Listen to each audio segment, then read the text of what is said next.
Hi, this information video is on the Escea ST900 direct vent gas fireplace, specifically that uses this control system.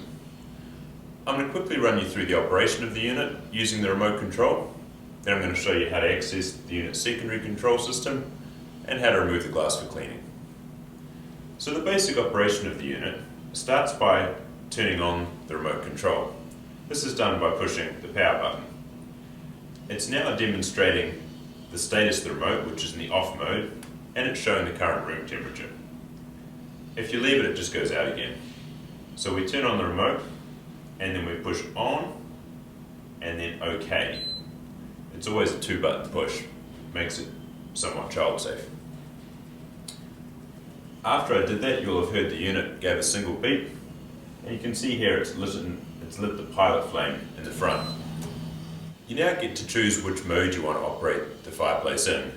You can choose between either auto, which is a thermostat and uses the room temperature to automatically turn the flame up and down as required, or manual, where you just have the control between low, medium and high. Two options are along the bottom here, and in each case the word above refers to the button below.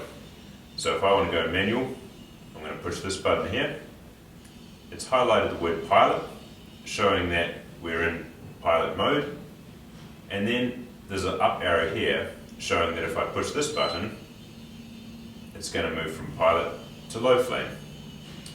If I push it again, this has changed to medium. The flames have lifted up somewhat, and it shows that my options are to either keep turning this up to high, and now I can come back down again as required.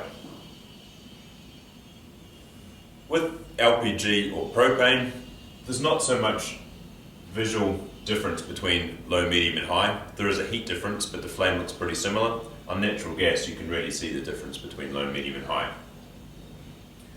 So to move into the automatic or thermostat mode, I push this button here, which is labelled back at the moment.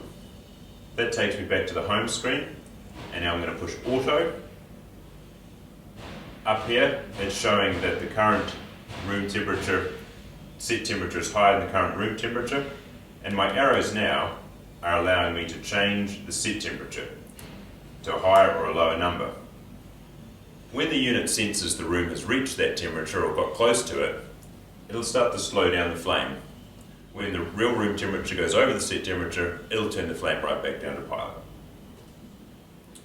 To turn off the unit, I just simply one button, hit that power off, and it'll shut itself right down.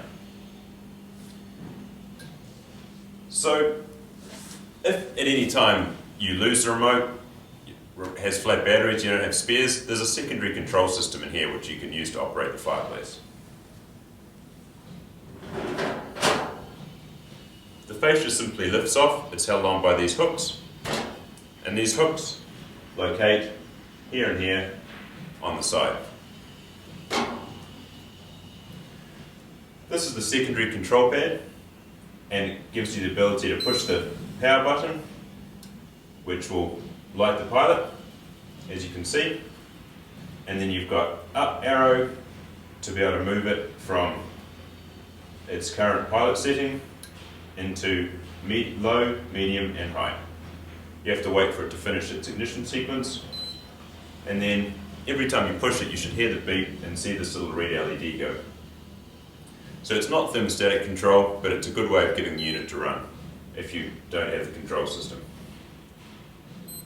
It's important to realise that if you are lighting it from here, the control system will override it. So if the control system is in off, it'll turn it back to off here. So if you want to use this system and you still have this around, you need to take the batteries out of this first. So the other thing you'll need to know as an end user is how to change your batteries. The batteries are located in this battery pack. I can unplug it.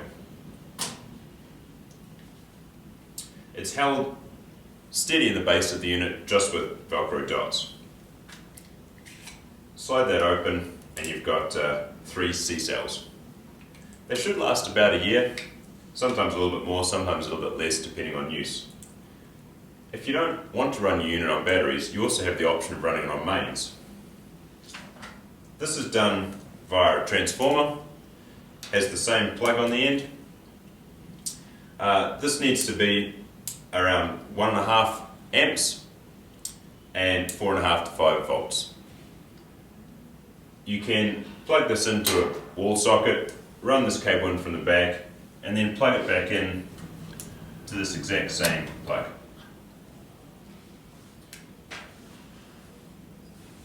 So the only other thing you may need to do on your unit is to remove the glass for cleaning.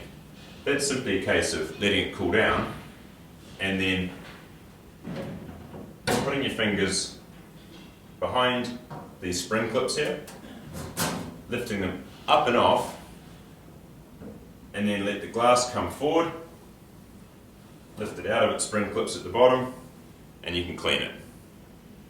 Replacing it is the opposite, obviously. Hook it into the spring clips at the bottom. You can do that manually also. Lift as such, and then we put the fascia back on. Just needs to go back on its hooks.